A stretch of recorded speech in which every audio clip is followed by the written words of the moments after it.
አሰላሙ አለይኩም ወረህመቱላሂ ወበረካቱሁን። ውድና የተከበራችሁ ውድ ቤተሰቦቼ እንዴት ናችሁልኝ? እኔ ያለሁኝ አልሐምዱሊላህ። ክርስቲያን ወገኖቼ ሰላም ሰላም ብያለሁ። ባላችሁበት ሰላማችሁ ይብዛ። ለቤቴ አዲስ ከሆናችሁ ላይክ፣ ሼር፣ ሰብስክራይብ ያደረጋችሁ አበረታቱኝ። ውድ ቤተሰቦቼ እነሆ ዛሬ በአዲስ ነገር መጥቻለሁ። እንደምታውቁት ልዑል ክፍለ ሀገር እንደሄደ ታውቃላችሁ። ልጆቹን ማለት የስራ ባልደረባችሁ በእናንተ ስር ሆኖ የሚሰራ ሰው እኮ እንደ ልጅም እንደ ወንድም እንደ አባትም ይሆናል እና ክሩቤል ለመፈለግ ነው የሄደው የነበረው። በሱ ላይ ብዙ አይነት ችግር እንደደረሰባቸው ታውቃላችሁ። ትላንትና ደግሞ አንድ ሴት ክሩቤል ያለበት ቦታ አውቃለሁ ብላ መታ ነበረ። ለማንኛውም ውድ ቤተሰቦቼ ቪዲዮን እያንዳንዱ ነገር ሙሉውን ባላቀርብላችሁ ትንሽ ቀንጨብ አድርጌ ዋናው አቀርብላችኋለሁ። እባካችሁ ቪዲዮን ስጀምሩት በላይክ ጀምሩት። ቪዲዮን እስከ መጨረሻ ይዩት። ምንም አትጎዱም። ላይክ አድርጉኝ፣ እኔ ይጠቅመኛል። ለእናንተ ምንም የሚጎዳችሁ የሚጠቅማችሁ ነገር የለም። ላይክ ባደረጋችሁ ቁጥር ዩቲዩቡ ሼር ያደርግልኛል። እባካችሁ ልለምላችሁ ላይክ አድርጉኝ ውድ ቤተሰቦቼ።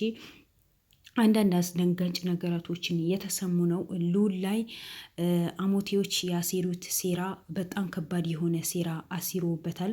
ልዑልን አሁንም ወጥመድ ውስጥ ለማስገባት ነው ጥረታቸው እነሱ። ልዑልን ለምን ክሩቤ እኛ ጋር አለ ብሎ ያሴሩት የተናገሩት ልዑልን ለመያዝ ፈልገው ነው። ምክንያቱም የአሞቴ የሚያመልኩት ምንድን ነው? ሴጣን ይሁን ምን ይሁን እኔ ማንቁ ነገር የለም። ያ የሚያመልኩት አምላካቸው የልዑልን ደም ለመምጠጥ ይፈልጋል። ስለዚህ ክሩቤ እኛ ጋር አለ የተባልከው አንተን እነሱ እጅ ለመግባት ተፈልጎ ነው። ወጥመዳቸው ውስጥ ለመግባት ስለተፈለገ ነው። ስለዚህ በተቻለ አቅም አንተ ወደ እነሱ መቅረብ የለብህም። ስትቀርብም ደግሞ በጣም በጥንቃቄ መቅረብ አለብህ። እኛ ከአዲስ አበባ ተለምልመን ወይስ ሰንጥለን የመጣ ነው አንተን ወጥመድ ውስጥ ለማስገባትና አንተ ለመያዝ ብቻ ነው። ብዙ ብር ተከፍሎናል፣ ስልጠና ወስደናል። አንድ ሰው ከእነሱ ከሚፈልጉት ነገር አፈርግጦ የሚወጣ ከሆነ ትእዛዛቸው ማይቀበል ከሆነ የሚሰሩት ስራን እሺ ብሎ ማይቀበል ከሆነ ያ ሰው ወዲያውኑ ይቀላል ነው ያሉት። ከዛ በኋላ የዛ ሰው ስጋውን ምናምን እሱ የተናገረውን እኔ አልናገርም። ከዛ የእሱ ደም ደግሞ የአሞቴ ዋና የተባለውን ያኔ ያላቃቸውን ማለት ነው እንደሚጠጣው ነው የተወቀው። እሱ ያወራው ነገር እኔ እዚህ ጋር አላወራም። ማለት የሆነ በጣም ዝግንን የሚያደርግ ነገር። የሰው ልጅ በዚህ ልክ ክፋት ይሰራል ወይ? የሰው ልጅ በዚህ ልክ መርዝ ነው ወይ? የሰው ልጅ በዚህ ልክን በሰው ልጅ ላይ ክፋት ይሰራል ወይ የሚባል ነገር በጣም አስጸያፊ የሆኑ ነገራቶች ናቸው። ልጁን ለልዑል ያስረዳው። ያ ልጅ እንደምታውቁት በአሁኑ ሰዓት በልዑል ቁጥጥር ስር ነው ያለው። ፍቅረኛውን ደግሞ የአሞቴ ጎሳ ናት። ፍቅረኛው ደግሞ የዲናን ተክታ የምትሰራ የዲናን ስራ ጠቃላ የያዘች ሴት ናት። በዚህ አጋጣሚ የልዑል አባት በህይወት እንዳለ ነው የተሰማው። ምንም አላደረጉትም እስካሁን። ምንም ያደረጉትም ጉዳትም የደረሰበት ነገር የለም። ግን በአሞቴዎች ቁጥጥር ስር ነው ያለው። እንደምታውቁት ዲና ናት የያዘችው፣ ዲና ናት እንደዚህ የምታደርገው፣ ዲና ናት እንደዚህ የምታደርገው ተብሎ የተወራው ነበረው። ነገር ግን ዲና የምትሰራው ስራ በሙሉ አሞቴዎች አዘዋት። በአሞቴዎች ትዕዛዝ ውስጥ ገብታ ነው ይሄን ነገር የምታደርገው ነበረው እንጂ ያን ያክል የልዑል ጥላቻ ኑሮባት አይደለም። ግን እሷን ከእነሱ ከወጣች እንደምትሞት ብዙ ነገር እንደሚያደርጓት በደንብ ጠንቃ የምታውቅ ስለሆነ ነው ከልዑል ጋር ያ ሁሉ ግጭት ውስጥ የገቡት የነበረው። ልዑልን አሳልፋ የምትሰጠው የነበረው። ምክንያቱም ልዑል በዛ ሰዓት መርዝ ቢሰጠው ይሞታል። ከሞት በኋላ ቀጥታ በአስቸኳይ ወደ እነሱ እንዲሄድ ነው እየተነገረው ነበረው። ግን አስክሬኑ ከየት አግኝተው ወደዛ እንደሚወስዱት እኔ አላቅም። ልዑል አላህ እድሜና ጤና ይስጥህ። እኔ ምንም እንዳንተ ክፉ ነገር አልመኝም። ግን እነሱ ያሉት ነው እዚህ ጋር የተናገርኩኝ። ምክንያቱም እንደዚህ ነገር ስናገር ጊዜ አታማርች ትሉኛላችሁ። ማማረት ራሴ እኔ ምን እንደሆነ አላውቀውም። እኔ ምስኪን ሰው ነኝ። እንደዚህ ምንድን ነው እንደዚህ ነገራቶችን አላውቅም። እኔ ከአንድ አላህ በስተቀር ምንም ማቅ ሰው አይደለሁም። አልሐምዱሊላህ። አልሙሂም ከእንደዚህ ነገራቶችን ፈጣሪ ይጠብቀን። አሁንም ቢሆን ልዑል አላህ ይጠብቀው ባለበት። ግን የአሞቴ ጎሳዎችን አሁንም ላይ በሉል አይናቸው ሉል ላይ ነው። በቃ ሉልን ይዘው ለመምጠጥ ሉልን ይዘው ለማጥፋት ነው ስራቸውን። ለምን በዚህ ልክ እንደጠመዱት አላውቅም። ልጁ ዋና ታርጌታቸው አንተ ለመያዝና አንተ ለማጥፋት ብቻ ነው። ምክንያቱ ምንድን ነው? ለምን ሰኔ ይፈልጉኛል? እኔ ምን አደረግኳቸው? የት ደረስኩባቸው? እኔ አያውቁኝ። እኔ የሳምራዊ ጎሳ ልሆን እንጂ እዚህ ያላደግኩኝ ባዕድ አምልኳቸው የሚሰሩ ስራ ምን የሚባለውን እኔ ምንም አውቀው ነገር የለም። እኔ ለምን ይፈልጉኛል ሲለው ጊዜ ለምን የኛ ስራ ለምን የኛ ሚስጥር አደባባይ ያወጣው? ለምን የኢትዮጵያ ሕዝብ ሙሉ እንዲሰማው አደረገው? ለምን ሚዲያ ላይ ያወጣው? እኛ ስለሚንቀን ነው። የእኛ ክብር ሲይለው ነው። ምንድን ናቸው እነሱ? እነሱ ፈጣሪ አይደሉም አይደል? ውድ ቤተሰቦች ፈጣሪ አይደሉም፣ እንደኛ ሰው ናቸው። ሰው የምታከብሩት ራሱ ክብር ሲኖረው ራሱን አክብሮ ሰው የሚያከብር ሰውን ሳይነካ በራሱ በመብቱ የሚጓዝ ሰው ነው እንጂ እነሱ ሌላ ሰው የገደሉ፣ ሌላ ሰው ያጠፉ፣ የሌላ ሰው ህይወት የገበሩ፣ የሌላ ሰውን ልጅን እንዳይሞት እንዳይድን አድርጎ ለራሳቸው አምላክ ወይስ ለሴጣን የሚገብሩት ሰዎች እንዴት ነው ሉልን ለእነሱ ክብር የሚሰጣቸው? ማለት በምንኛ ሁኔታ ማን ስለሆኑ? ሰው እኮ ራሱ መንገዱ ሲያስተካክል እኮ ነው በዛ ባስተካከልከው መንገድ ሌላ ሰው የሚከተል እንጂ እኔ መንገዴ አበላሽቼ ወይ ቤቴን አበላሽቼ ሌላ ሰው መጥቶ ለእኔ ቤት ያስተካክለዋል፣ የእኔ ቤት ጽዳት ይዝልኛል ማለት በፍጹም የማይቻል ነገር ነው። እነሱ ሰውን ህይወት እንዳይኖር፣ እንዳይድን፣ እንዳይሞት፣ እንዳይወልዱ፣ እንዳያገቡ ያደረጉ ሉል ምን ሊያስተካክልላቸው ፈልገው ነው በዚህ ልክን ሉል ላይ ተጽዕኖ የሚያደርሱት?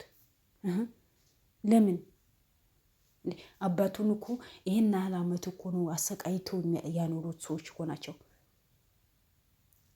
ሉል ስለሆነ ነው እንጂ ሌላ ሰው ቢሆን እኮ ከባድ እርምጃ ነው የሚወስድባቸው የነበረው። አሰልፎ ለህግ አካላት መስጠት ይችል ነበር። ግን በጸባይ ይዤ በሽምግልና ይዤ ላስታረቃቸው፣ ነገራቶቹን ልፍታው፣ ቀስ በቀስ ይፈታል፣ ቀስ በቀስ ይስተካከላል በማለት ነው እንጂ እንደነሱ ሉል እነሱ የሰሩ ስራ መስራት ያቅተዋል አያቅተው ምንም ነገር ቢሆን የህግ አካላት ይዞ ሂዶ እነዚህ ሰዎች እኮ እንደዚህ ነገር ይፈጽማሉ፣ በሰው ላይ እንደዚህ አይነት ወንጀል ይሰራል፣ ያልሆነ ሕክምና ያደርጋሉ፣ ያልሆነ መድኃኒት የህዝብ ይሰጣሉ ብሎ ቢናገር እኮ ለደቂቃ ተውትና ለሰከንድ እኮ አይቆዩም። ሉል ስላዘንላቸው ነው። ግን እነሱ ሁሉ ነገር የሆነ ከኛ በላይ ማንም የለም፣ እኛንን ሁሉ ነገር የምናውቀው፣ እኛንን ጀግና፣ እኛንን ፈጣሪ፣ ሌላ ሰው አይደለም፣ እኛ ብቻ እንኖር የሚሉ ሰዎች ናቸው።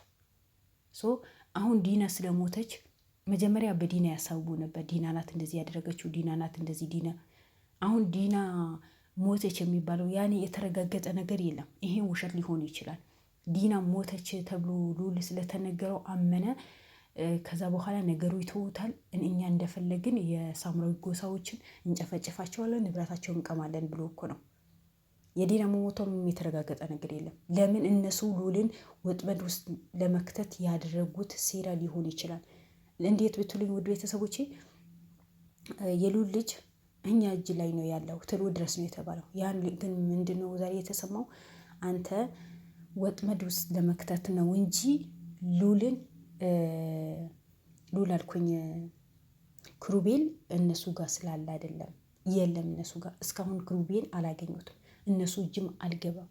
ክሩቤ እስካሁን ያለበት ቦታ አልታወቀም። ውድ ቤተሰቦች ምን ይሁን የት ይግባ፣ ጫካ ውስጥ ይግባ፣ ከዛ ሀገር የሚውጣ የት እንዳለ ክሩቤ እስካሁን የታወቀ ነገር የለም። የክሩቤ ጉዳይ በጣም ከባድ ነገር ሆነዋል። የክሩቤ ጉዳይ በጣም አሳዛኝ ነገር ሆነዋል። ለምን ምን እንደዋጣው የሚታወቀው ነገር የለም። የት ይግባ የት ይውጣ የሚታወቅ ነገር የለም። እነሱ ሉልን ለመያዝ ስለፈለጉ ነው። ክሩቤ እኛ እጅ ላይ ያለ፣ እኛ ይዘነዋል። መተ ክሩቤንን መቀበልም መረከብም ትችላለህ ነው ያሉት የነበረው። ግን ዛሬ ሲጣራ ከእውነት የራቀ ውሸት ሆኖ ነው የተገኘው ውድ ቤተሰቦች። ስለዚህ ክሩቤ የት ነው ያለው? ምን በላው? እውነት እንደተባለ የአውሬዎች ራት ሆነ? እውነት እንደተባለ ጫካ ውስጥ ወድቆ ይሆናል? ምክንያቱም በዲና ሰዎች እንደሌለ ነው የተሰማው። ወይስ የዲና ጋርዶች አፍነው የሆነ ቦታ አስቀመጡት ይሆናል? ከዛ አምልጦ እንደወጡ ነው የተነገረው ነበረው። ስለዚህ የብሩኬ ጉዳይ አሁንም በጣም አሳሳቢ ሆኖ የመጣ ነው። ውድ ቤተሰቦቼ እንግዲህ ብሩኬ እንደምታውቁት ባለቤት አለው፣ ቤተሰብ አለው፣ ልጆች አሉት። ሉል ምን እንደሚያደርግና ምን እንደሚውጠው እኔ አላውቅም። ያን ነገር ገና አርፎ ተርፎ ይህን ያህል ህዝብ እየተጎዳ በእነሱ ምክንያት በእነሱ ባሰሩት ሴራ እነሱ በከፈቱት ድርጊት ዛሬ ሉል መከራው ያየ ነው። ዛሬ የሉል ሰራተኞች እያንዳንዳቸው ዋጋ የከፈሉ ነው። ይሄ በሙሉ ዲና ያደረገችው ነገር ነው። ዲና ይሄን ነገር ባታረገው፣ ዲና ከሉል ጋር በተያያዝ ኖሮ ሉል በምንም ተአምር ወይስ አባትህ አለ ስጋ አባትህ አለ ተብሎ ባይነገረው ኖሮ ይሄና መከራና ስቃይ ያዩ ነበር። እሺ ክሩቢ አሁን በምን ከየት ነው የሚገኘው? የት ነው ያለው? ለቤተሰቦች ውስጥ ሉል ምን ብሎ ነው የሚናገረው? ምን ብሎ ነው የሚያወራቸው? በጣም ከባድ የሆነ ነገር ነው ውድ ቤተሰቦች። ለማንኛውም የዛሬ የተሰማው አስደንጋጭ የሆነ ዜና ነው የተሰማው። በጣም የሚያስደነግጥ ነገር ነው። ምክንያቱም በአሞቴ ጎሳ ውስጥ የሚሰራው ድርጊት የሚካሄደው ድርጊት በሰው ልጅ ላይ የሚጫወቱበት ጨዋታ በሰው ልጅ ሕይወት ላይ የሚያደርጉት ግፍ በጣም ዘግናኝ የሆነና አስቀያሚ የሆነ ስራ ነው የሚሰሩት ነው የተባለው። የሰውን እኔ አልናገርም። እኔ እንደዚህ ነገር አልናገርም። ከዚህ በፊት እንደዚህ የሚደረገው በኢትዮጵያ ውስጥ ሳይሆን ከኢትዮጵያ ውጭ ሀገር ነበር። ሌላ ሀገር ነው እንደዚህ ነገር ይደረጋል፣ እንደዚህ ነገር ይባላል የሚባለው ነበረው። ግን ሀገራችን ላይ አሁን በምን እንደተለከፈች ምን እንደሆነ አላውቅም። ሀገራችን ላይ የሆነ ብዙ ባዕድ የሆኑ ነገራቶች ለመስማት የሚቀፋችሁ ጆሮዎቹ ይዛችሁ ብትጓዙበት ለመስማትን የሚያንገሸገሻችሁ ነገር ሀገራችን ላይ የተሰማ ነው። እኔ አላውቅም ምን እንደምላችሁና ምን እንደማወራ አላውቅም። ሰው በዚህ ልክ ለካ ያርቀዋል። ሰው ለካ ኢትዮጵያን በዚህ ልክ ተበላሽታለች። ለካ ኢትዮጵያ የድሮ ኢትዮጵያ አይደለችም ነው። ህዝቧ በሙሉ የኢትዮጵያ ልጆቿ በሙሉ ተበላሽታ ነው የተቀመጠችው። ለስሙ በአማርኛ እናወራለን እንጂ ለካ የሌላ ሀገር ዜጋ ሆነን የተቀመጥነው። ለካ ኢትዮጵያዊ አይደለንም። ምክንያቱም ኢትዮጵያ ላይ እንደዚህ ነገር ይደረጋል ሲባል ማመን ይከብዳል፣ በጣም ማመን ይከብዳል። ኢትዮጵያ ባህላችን፣ ወጋችን፣ በሃይማኖታችን ሙስሊሙ ሆነ ክርስቲያኑ በጣም በሃይማኖቱ ላይ ጠንካራ ባይሆንም የሆነ በቃ ሃይማኖት ማይፈቅድለት ነገር አያደርግም። እንደዚህ በአድ ነገራቶችን በጣም ይፈራል። ተጠንቅቆ የሚኖር ህዝብ ነው። እከሌ እንኳን ፈጣሪው ባይፈራም እከሌ ምን ይለኛል? ሀገራችን ላይ እኮ እንደዚህ ነገር አይደረግም፣ ሀገራችን ላይ እንደዚህ ነገር አልተለመደን ተብሎ ነው ራስ በራሳችን ተከባብረን ተዋደን ሙስሊም ክርስቲያኑ ሳይለያይ የምንኖረው። ግን አሁን ላይ ሰው አየን፣ ሰው ቢሰማ፣ ሰው ቢያይም ባያይም ምንም ችግር የሌለበት በጣም አስጸያፊ የሆኑ ነገራቶችን ሀገራችን ላይ የተሰራ ነው፣ ሀገራችን ላይ የተሰማ ነው። የሉል ሚዲያ እኮ ማያወጣው ጉድ እኮ የለም፣ ማንሰማው ጉድ እኮ የለም። ምን እንደ ጉድ እንደሚካሄድ ምን እንደሚፈጠር እኔ አላውቅም። ለምን በዚህ ልክ እንደሄድን በዚህ ልክ ለምን አገራችን ላይ መጥፎን ስራ እንደሚሰራ እኔ ማውቀው ነገር የለም። ስለዚህ የአሞቴ ጎሳዎችን የሚሰሩት ስራ አሞቴ ጎሳዎች ውስጥ የሚካሄደው ነገር በሙሉ በጣም ዘግናኝ የሆነ ነገር ነው። ይሄ ልጅ ወዶ ፈቅዶ አይደለም የገባው። ፍቅረኛ ተብዬው አዲስ አበባ ሂዳ ለከፈችው። ከዛ ሀገሯ ከወሰደች በኋላ ነው ግዴታ የአሞቴ ጎሳ አባል መሆን አለብህ፣ መከተል አለብህ። ከዛ እሺ ሲል ጊዜ ሰውን የማይሰራው ነገር ለማየት የሚቀፍ ነገር በጣም መጥፎ የሆኑ ስራዎችን ሲሰሩ አየሁኝ ያለው ምን አድርጊ ነው? ፈጣሪ በምን አስከፍቼ ነው ይሄ ነገር የሚካሄደው? ይሄ ነገር የሚፈጥረው ምንድን ነው ብዬ ለራሴ ጥያቄ ጠየኩኝ፣ አለቀስኩኝ፣ ሆንኩኝ። ያ ምንድን ነው? ከአቅሙ በላይ ስለሆነ ከአይምሮን በላይ ስለሆነ ለማየትም ስላስጠላው። ስለዚህ ውድ ቤተሰቦቼ አሞቴዎች አሁንም አልተኙም፣ አሁንም ሊተኙም አይፈልጉም። ሉልን እጃቸው ስር ለማስገባት ነው የሚፈልጉት፣ ሉልን ለማጥፋት ነው የሚፈልጉት። ስለዚህ ሉል በተቻለ አቅም ጥንቃቄ ማድረግ አለብን። እነዚህ ሰዎች መቼም ሊተኙም አይደለም፣ ያርፈው ሊቀመጡም አይደለም። ግዴታቸው አንተ ለማጥፋት ነው የሚፈልጉት። ለማንኛውም ፈጣሪ ይጠብቅህ። ሁሌ አሸናፊ ትሆናለህ እንጂ ተሸናፊ አትሆንም። እወዳቸዋለሁ ውድ ቤተሰቦቼ። አሰላሙ አለይኩም ወራህመቱላሂ ወበረካቱ።